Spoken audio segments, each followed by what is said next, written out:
Saya mau nanya Pak Ustadz, saya kerja di hotel, saya sering nerima uang dari tamu, tip, apa hukumnya? Kalau banyak halal, tak apa-apa, hadiah. Somad, minjam duit masjid, tidak, tak bisa. Ustadz nyindir pengurus masjid ya, saya ketua masjid. Saya ketua masjid. Datang orang mau minjam, tak bisa, saya bilang, ini uang umat. Kalau mau uang saya, kalau gitu uang Ustadz lah pinjam, senang tak ada pula. Saya mau bertanya, bagaimana cara menghadapi komentar orang sahabat kita sendiri tentang hijrah kita? Karena mereka berkomentar buruk, bahkan tak mendukung hijrah kita. Anjing menggonggong, kapilah berlari. Wa in tuti' aktsara man fil ardi yudilluka an sabilillah. Kalau kau ikut cakap orang banyak, mereka hanya menyesatkanmu dari jalan Allah. Jangankan ente, anak-anak muda, jangankan anak FSRMM, jangankan anak Fodamara, jangankan anak Irma, sedang Nabi Muhammad aja mereka bilang sahir, tukang sahir, tukang sihir. Sedangkan Nabi Muhammad aja mereka bilang sahir, majnun, asatirul awalin, majnun gilo, sahir tukang sihir, asatirul awalin. Tidak ada yang lepas dari komen bapak-bapak. Maka jangan pikirkan komen orang, benar laksanakan. Dulu sebelum ente sholat, orang cuek aja.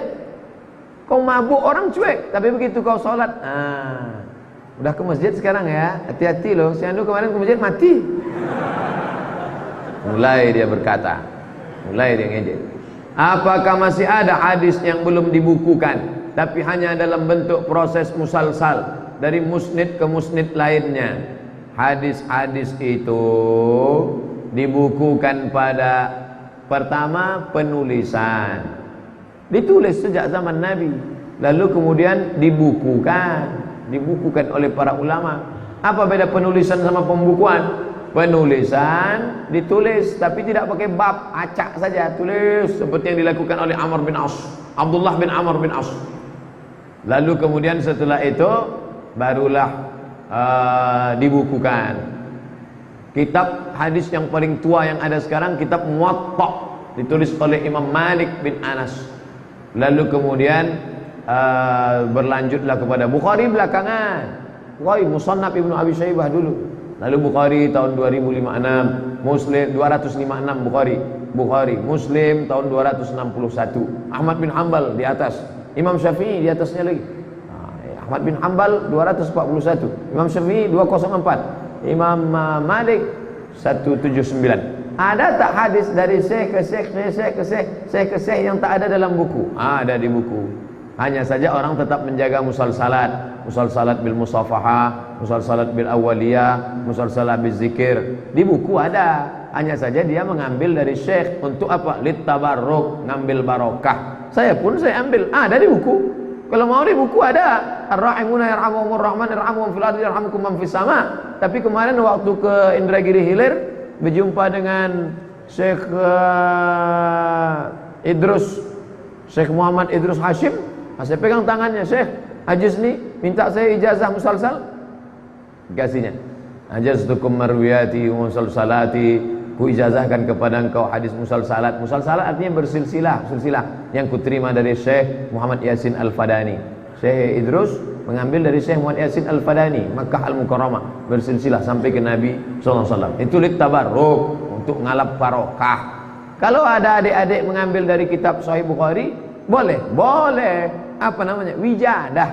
Cara mengambil hadis itu ada 8. Yang paling tinggi sama, mendengar langsung. Yang kedua qiraah, guru dia membaca, guru mengangguk. Tapi yang paling ada namanya wijadah, kita dapat di buku. Tapi jangan baca sendiri, bacakan ke guru.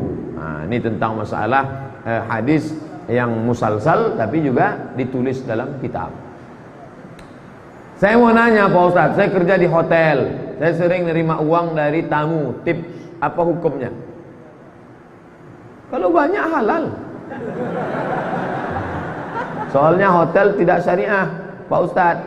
Dia ngasih kamu kenapa? Boleh jadi karena dia kasihan, teringat dia anaknya, teringat dia adiknya. Bisa jadi karena ditengoknya di situ bersih, senang dia. Jadi banyak motifnya. Kalau tidak ada dosa di dalamnya, ya tak apa-apa, hadiah. Tapi kalau ada unsur maksiat, Saya dikasihnya tadi Pak Ustaz 100.000. Kenapa? Minta belikan kamput dia 3 botol. Oh, ini dosa. Harap. Tak ada unsur apapun. Bekerja engkau dengan sesuai kerja, kau bersihkan, ini tiba-tiba pas keluar dikasihnya. Kau bawakan tasnya, dikasihnya. Nih, terima kasih ya, Dik. Halal, tak jadi masalah. Bagaimana dia kalau non-muslim? Ya halal. Pembagian non-muslim halal. Mana dalilnya? Jirjis, Mukaukis, Raja Mesir, Kristen Ortodok Koptik, dikasihnya Nabi madu asal Banha, diminum Nabi, habis. Dikasihnya kain, diterima Nabi. Dikasihnya biral, keledai, biral lebih besar dari keledai, lebih kecil dari kuda, kendaraan, dipakai Nabi. Boleh. Apa hukumnya kita memakai dana bantuan kemanusiaan dengan waktu sebentar? Sebentar ini tak tahan. Karena kita lagi mepet betul, sangat membutuhkan uang itu. Kita mengembalikannya dalam waktu yang tak lama, tak bisa. Kenapa? Karena ini milik kemanusiaan. Kalau sempat dana-dana dinas sosial dipakai, dinas sosial Pemprov Provinsi Riau itu milik 6,5 juta penduduk Riau. Sebentar aja Pak Ustaz. Siapa bilang sebentar? Nyawa lebih sebentar lagi. Begitu kau pakai tak tulis mati, ahli waris tak tahu kemana mau dikembalikan. Oh, itu minta izinnya ke 6 juta, 6,5 juta. Saya mau minta maaf kepada bapak seramai ini aja, bingung mencarinya di akhirat padang mahsyar. Di padang panjang aja payah jumpa, apalagi padang mahsyar. Mana mencari dia di akhirat? Makanya masalah duit, masalah administrasi keuangan dalam Quran paling detail. Buka Al-Baqarah 282 ya ayyuhalladzina amanu, ayo orang beriman, idza tadayantum bidainin, kalau kalian menjalin utang piutang ila ajalin musamma sampai batas faktubu, tulis. Payah kita mencarinya. Jangan coba pakai duit umat. Kalau mau perlu betul, datang minta. Ustaz Somad minjam duit masjid, tidak, tak bisa. Ustaz nyindir pengurus masjid ya, saya ketua masjid. Saya ketua masjid. Datang orang mau minjam, tak bisa, saya bilang, ini uang umat. Kalau mau uang saya, kalau gitu uang ustaz lah pinjam, sedang tak ada pula. Ustaz Abdul Somad, ana mau bertanya, apakah rusak tauhid ana kalau ana mengatakan kepada akhwat untuk mau menunggu dia sampai siap? So sweet. Soalnya sebelumnya ana mencoba mengajak seorang akhwat berta'aruf, namun setelah akhwat tersebut menanyakan kepada orang tuanya tak memberikan restu dengan alasan akhwat tersebut baru selesai wisuda. Ada bagusnya kalau dia bekerja dulu. Apakah artinya di sini ana menjadikan atau menduakan Allah? Sebabnya saya berkeinginan cuma akhwat tersebut yang saya harapkan, karena agamanya bagus dan acara. Ini kan banyak ceritanya. Nunggu tamat kuliah dulu, udah tamat nunggu wisuda dulu, udah wisuda kerja dulu. Yang cepat kan ada. Kalau bisa cepat kenapa lambat? Kenapa kau tunggu-tunggu dia? Takutnya nanti begitu dia kerja mati. Stres. Bagus cari yang cepat aja dulu, yang cepat itu dulu. Nanti kalau dia mau nunggu, dia yang kedua. Sampai dulu-duanya. Mengapa sahabat mengumpul? Ustadz ini ngomong jangan sembarangan. Saya bukan sembarangan. Sekarang berapa banyak perempuan yang solihah tidak diselamatkan oleh laki-laki, akhirnya menikah sama Fir'aun, menikah sama pecandu narkoba. Berapa banyak perempuan, Pak Ustadz, saya pengajian suami saya selingkuh, tak terhitung berapa banyak. Sampai error HP saya udah 2 hari tak aktif. Masuk WhatsApp 11.000 sekali masuk. Tak siapa membocorkan nomor saya sampai hati dia. Itulah, berapa banyak orang. Nah itulah. Jadi antum bisa menyelamatkan 2 yang solihah ini, itu jihad luar biasa itu. Allahu Akbar. Tengok kuat takbir. Mengapa sahabat mengumpulkan Al-Quran dari pelepah korma dan tulang, sementara para sahabat tersebut hafal Quran? Sahabat itu hafal Quran, tapi Nabi menyusun tim penulis wahyu sebanyak 40 orang.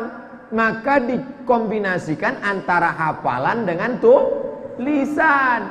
Kumpulkan yang ada di pelepah korma, komparasi. Itulah sekarang metode ilmiah namanya studi komparatif, studi banding. sekolah ini mau nengok kualitas, datang studi banding ke Al-Azhar Sipabudi, mau melihat bagaimana kualitasnya. Maka begitu juga hafalan, sahabat tuh hafal Quran. 70 tentara penghafal Quran meninggal mati syahid waktu memerangi Nabi palsu Musailamah Al-Kadzab. Tapi dikumpulkan lagi yang ada tulisan Purwakarma, dicek lagi, dikomparasi lagi, baru bukan mereka meragukan hafalan mereka. Jangan silap dengan hafalan mereka. Apa hukum rokok bagi yang kecanduan dengan rokok? Rokok ini haram. Mufti Mesir Syekh Ali Jum'ah haram. Mufti Mesir Syekh Nasir Farid Wasil haram. Mufti Saudi Arabia Syekh Abdul Aziz Ibnu Baz haram. Mufti Indonesia tak ada mufti. Indonesia Muhammadiyah, Majelis Tarjih Muhammadiyah haram. Majelis Ulama Indonesia haram bagi ibu hamil, ibu menyusui, anak-anak, orang sakit haram. Bagi orang yang biasa makruh. Itu saya membacakan fatwanya aja. Ustaz merokok, saya tak merokok. Kapan waktu qadha bagi sholat subuh? Selesai sholat subuh itu qadha.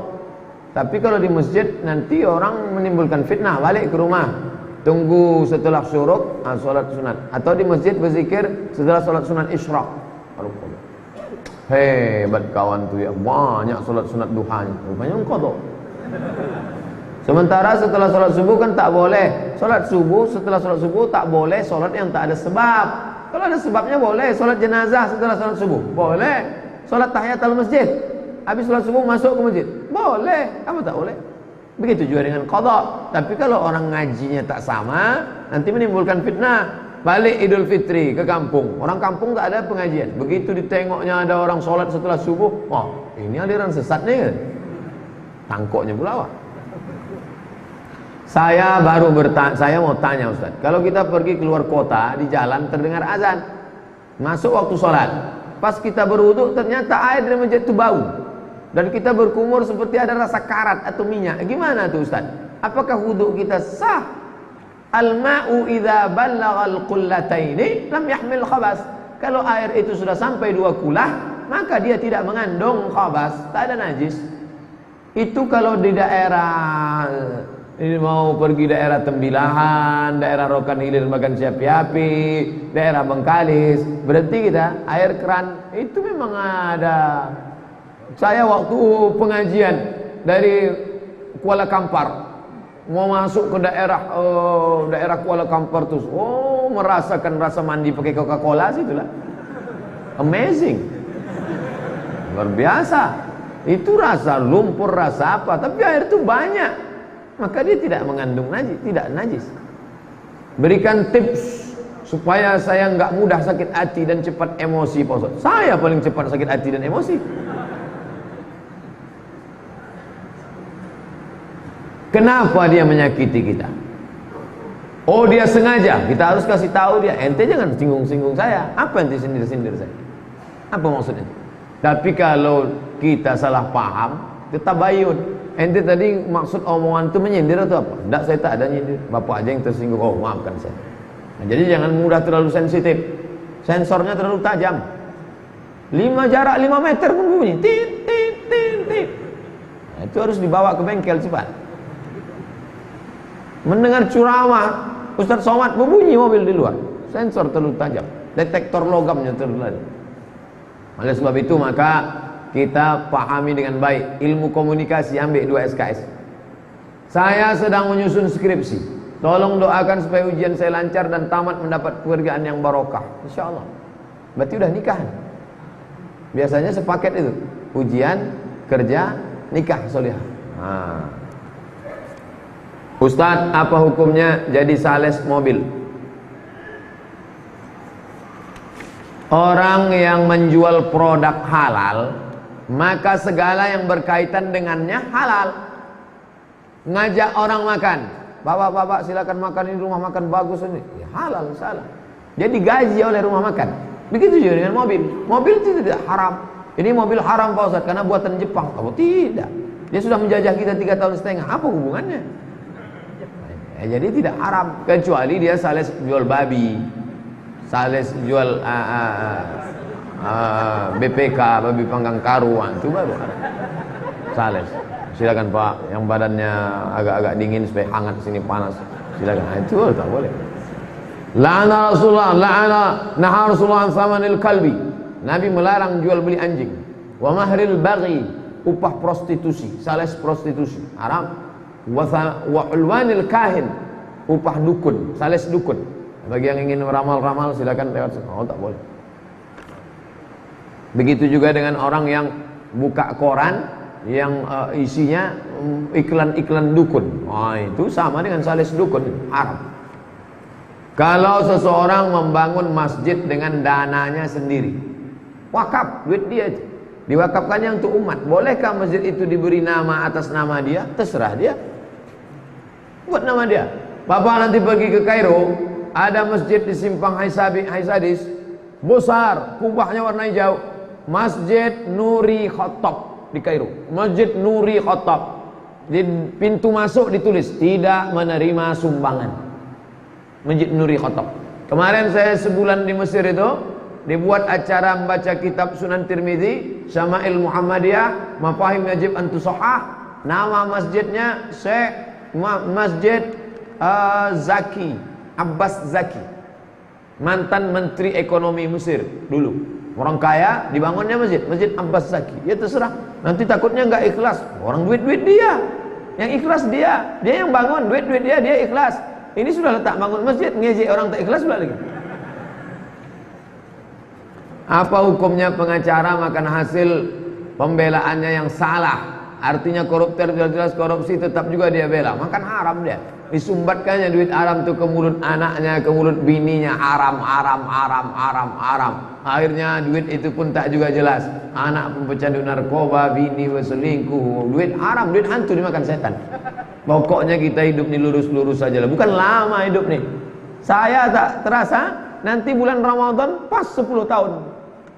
Ramadan 2008 saya pulang dari Maroko, 2018 Ramadan pas 10 tahun. 40, 50, 60 mati. Kok sampai pula? Bukan lama hidup ni. Dia ambil haram. Bukan lama menikmati hidup ni. La ilaha illallah. Berapa banyak orang mengumpulkan duit haram, dia pun tak sempat menikmatinya. Akhirnya siapa ngambil? Bininya. Nikah bini sama berondong. Habis. Apa yang dikejar hidup ni? Saya mau bertanya, apabila kita lihat teman kita sedang bermaksiat, nonton video porno, posisinya tidak menonton, iman lagi kuat, mau menasehati tapi tak enak, karena saya belum tentu benar. Dia aja tak yakin dia benar. Gimana antum tak yakin antum benar?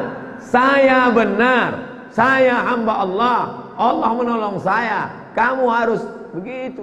Kalau antum sendiri tak yakin antum benar, patutlah antum tak yakin. Karena saya belum tentu benar dalam ibadah, dan terkadang saya terjerumus hal yang sama. Lebih baik saya nasihati atau saya biarkan? Antum nasihati diri, antum nasihati orang, antum nasihati, antum ajak buat baik. Kuntum khaira ummah, kalian umat terbaik. Syaratnya apa? Ta'muruna bil ma'ruf wa tanhauna 'anil munkar. Ikutlah komunitas sahabat hijrah, komunitas udah putusin aja, komunitas kemarin waktu di acara di Medan, konferensi pers ramai anak-anak muda. Berikut ini kita komunitas apa nih? Komunitas hijrah. Ini komunitas apa? Komunitas usahawan muslim. Ini apa? Komunitas entrepreneur muslim. Ini apa? Komunitas jomblo syariah. Ada. Ini mantap. Saya pernah dengar cerita tentang sahabat yang meminum darah Nabi SAW. Sedangkan dalam Al-Quran minum darah itu dilarang. Darah itu haram. Ini khususnya. Nama kitabnya Mafahim Yajib an Tusahhah. Ketika Nabi menyuruh sahabat membuang darah bekas bekam, hijamah, ambil darah, pergi buang sana. Begitu dia ke belakang, bukan dibuangnya, diminum ya darah Nabi. Lalu dibilang, yang mana darah? Kau minum. Kata Nabi SAW, orang yang darahnya bercampur dengan darahku haram disentuh api neraka. Darah Nabi SAW, darah kawan antum jangan antum minum. Dracula. Bekas air minum Nabi, nama minum, tempat minumnya Kirbah.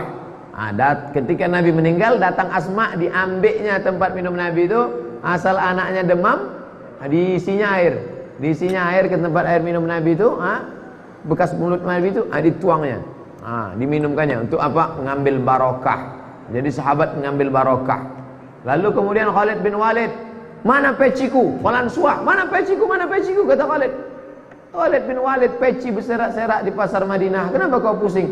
Bukan pecinya, ada rambut Nabi ku simpan, diselipkannya. Setiap aku pergi perang ku pakai, tak pernah aku kalah.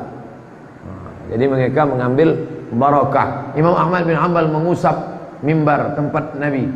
Baca nama kitabnya Mafahim Yajib an Tusahhah, tentang barokah, yang ditulis oleh Syekh Al-Habib Muhammad Ibnu Alawi Ibnu Abbas Al-Hasani Al-Maliki. Saya bertemu beliau tahun 2000. 1998 saya ke Kairo, 2000 kami pergi haji ke Makkah naik kapal laut, datang ke majelis beliau di Rosaifah.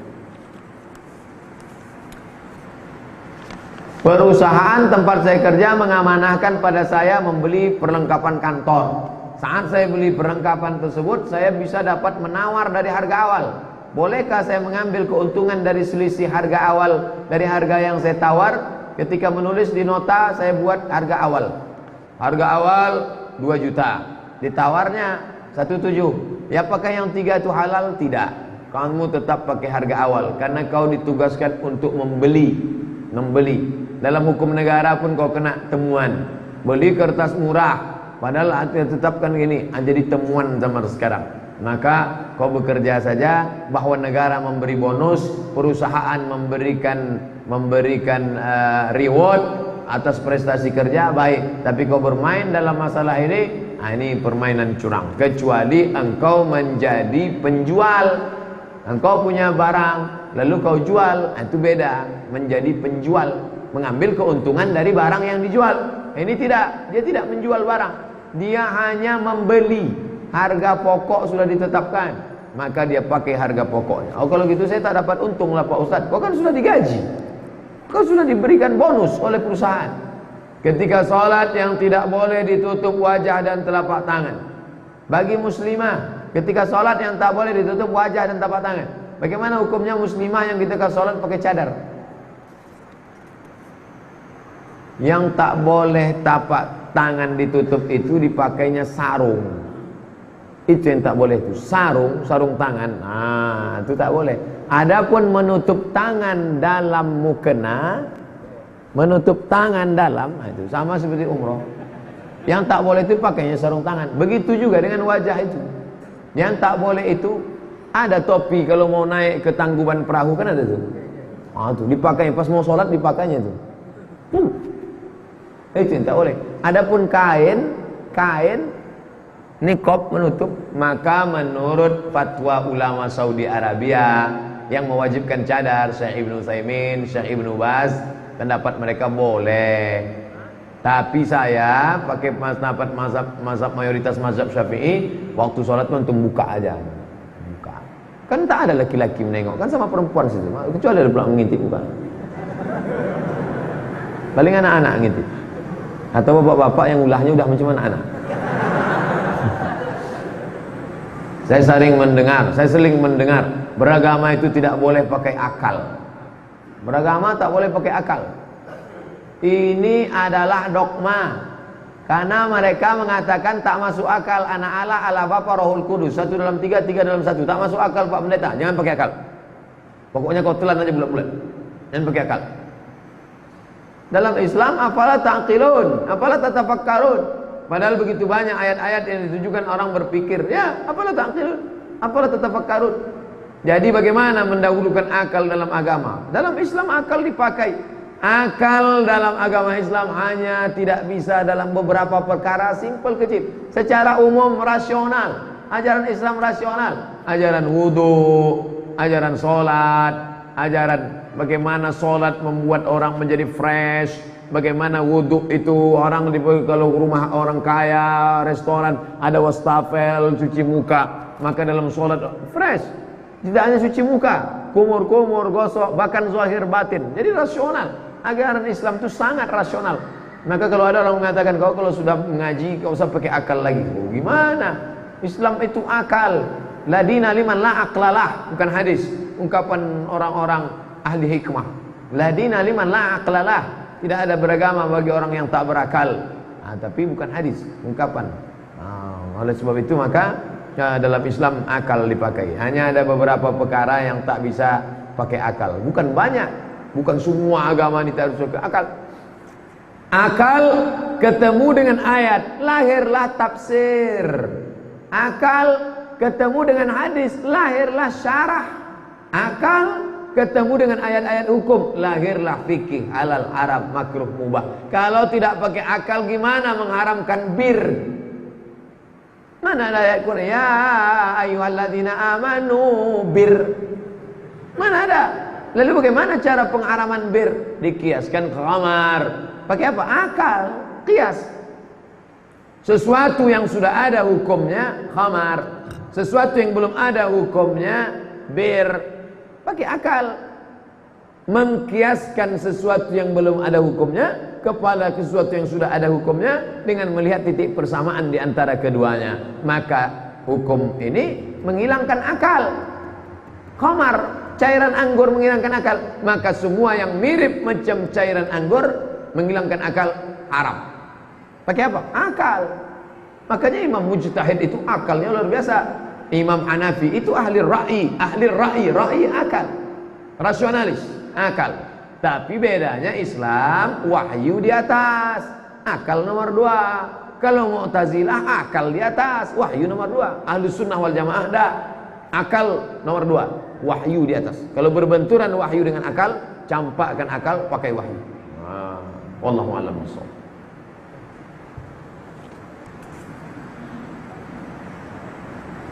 Apa kewajiban kita terhadap ibu tiri sama dengan ibu kandung? Ya, sekejam-kejamnya ibu kota masih kejam ibu tiri, Pak Ustaz. Itu nasib masing-masing lah. Setelah ibumu meninggal, maka ibu tirimu itulah yang menjaga ayahmu. Dan kalau ayahmu meninggal, kau tak boleh nikahi ibu tirimu itu, karena sudah nikahi bapakmu. Oleh sebab itu dia seperti ibumu. Ini banyak orang setelah emaknya meninggal, bapaknya dilarangnya kawin. Ayah, setelah mama tiada, ayah silakan terbang mau ke Surabaya, ada kakak, mau ke Singapura, ada abang, mau ke Jakarta, silakan. Apa kata bapaknya? Kalian kemana aku terbang saja kalian pikirkan, kemana aku hinggap kalian tak pikirkan. Maka yang paling layak baik adalah kawan saya ketika neneknya meninggal, maka ibunya, kawan saya punya kakek, anak ibunya nih anak kakeknya. Ketika mbah perempuannya meninggal, maka ibunya mencarikan perempuan untuk menikah dengan ayahnya supaya ayahnya itu terjaga zahir dan batin. Nah, begitulah bakti. Kalau menjaga itu. Bagaimana cara bersilaturahim dengan laki-laki yang bukan mahram? Apa yang untuk silaturahim sama dia? Tadi di lokal ada yang nanya, Ustaz, boleh nggak saya berteman dengan teman laki-laki? Tapi tidak ada hubungan apa-apa. Tidak ada pertemanan dengan laki-laki. Baik sudah menikah, apalagi belum menikah. Makanya reuni-reuni sekarang tuh, oh bahaya itu. Reuni dalam grup WA 20 tahun yang lalu susah, jelek. Sekarang ini punya kata CLBK, cinta lama bersemi kembali, selingkuh. Luar biasa zaman sekarang ini. Oleh sebab itu hindari. La tattabi'u khutuwati syaitan. Jangan ikut langkah-langkah setan. Setan tidak pernah mengajak ayo berzina. Nah, apa kata setan? Cari nomornya. Apa kata setan? Buat janjian. Apa kata setan? Ajak makan siang. Apa kata setan? Curhat agak sekali 2 kali. Hati-hati jebakan setan. Lebih hebat dari jebakan Batman. Sedangkan menatap dan berkumpul dengan laki-laki itu dilarang. Tidak ada pertemanan. Teman tapi mesra, tak ada itu. Rusak. Ustaz tak punya teman perempuan, tak ada. Kemarin saya ke madrasah sanawiyah. Apa kesan mereka? Somad, dulu waktu kita sama-sama sanawiyah, satu pun tak ada di lokal ni perempuan yang pernah ngomong sama ente. Iya, saya bilang. Sampai sekarang. Tapi ada juga yang orang ngomong, itu yang berani yang ngomong. Pakai kertas aja ngomong. Saya usaha sablon, kaos. Tulisan apa saja yang tidak boleh dibawa masuk ke dalam kamar mandi. Lafaz Asmaul Husna, ya Rahman, ya Rahim, ya Malik, ya Qudus, Muhammad SAW. Pokoknya jangan antum pakai yang Arab. Oh, tulisan Arab ini tak boleh, Pak Ustaz. Mamnu'ut tadkhin, boleh.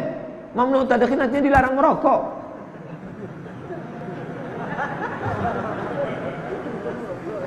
Bukan semua yang tulisan Arab itu tak boleh masuk ke dalam.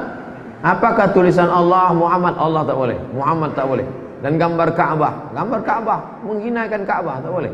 Boleh dibawa masuk. Jangan buat batik gambar Ka'bah. Ini buat batik gambar Ka'bah, nanti masuk kamar, nanti masuk WC. Ini simbol-simbol agama. Simbol. Buat Ka'bah agama sajadah, diinjak kaki. Kita sendiri yang merendahkan. Oleh sebab itu, buatlah sesuatu yang bermanfaat. Kalau mau buat sablon, macam solat berjamaah 27 kali lipat dari solat sendiri. Mau? Banyak. Di Jogja tu banyak sekali orang-orang. Saya dikasih jaket Born to Ride, Ride to Jannah. Mantap itu. Gerakan subuh berjamaah. Itu. Solatlah sebelum Anda disolatkan. Tapi orang tak peduli. Sudah dekat mati, solatlah. Kata-katanya tajam. Dulu, merokok dapat menyebabkan impotensi jantung. Orang tak peduli. Sekarang kata-katanya pedas. Merokok membunuh. Kabarnya nanti mau dirubah lagi. Matilah kau. Tajam kata-kata. Terima kasih segala perhatian. Mohon maaf segala kesilapan. Ala hadhihi niyah wa kulli niyatin salihah. Al-Fatihah.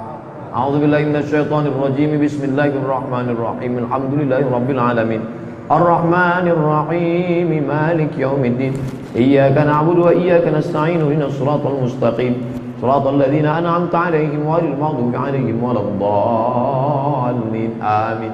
Allahumma 'allimna ma yanfa'una, ajarkan kami ilmu yang bermanfaat buat kami ya Allah. Wanfa'na bima 'allamtana, ilmu yang sudah kau ajarkan bagi kami bermanfaatlah untuk kehidupan kami ya Allah. Allahumma barik lana fi amwalina, berikan berkah pada harta yang kau titipkan pada kami. Wa azwajina wa auladina wa kulli ma ataitana, berikan berkah pada pasangan hidup, anak cucu, keturunan dan rezeki yang kau berikan pada kami ya Allah. Allahumma inna nas'alukal huda wat tuqa wal afafa wal ghina. Kami memohon kepada Engkau hidayah, ketakwaan, takut kepada Engkau dan berkecukupan. Allahumma aghnina bihalalika an haramik, cukupkan kami dengan yang halal sehingga kami terpelihara dari yang haram. La tada'lana dzamban illa ghafartah, segala dosa kami ampunkan ya Allah. Wala aiban illa satartah, segala aib kami tutupi ya Allah.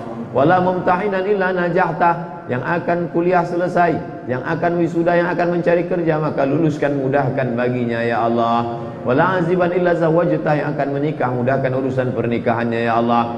Wala raghiban illa anjabtah, yang sudah menikah maka berikan anak yang saleh dan salihah ya Allah.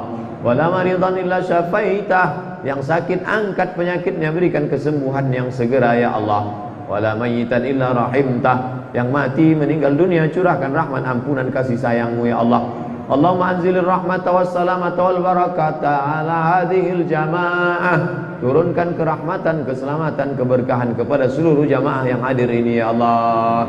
Rabbana atina fid dunya hasanah wa fil akhirati hasanah wa qina adzabannar. Wa sallallahu ala sayyidina wa maulana Muhammad wa ala alihi wa sahbihi wa sallam walhamdulillahi rabbil alamin.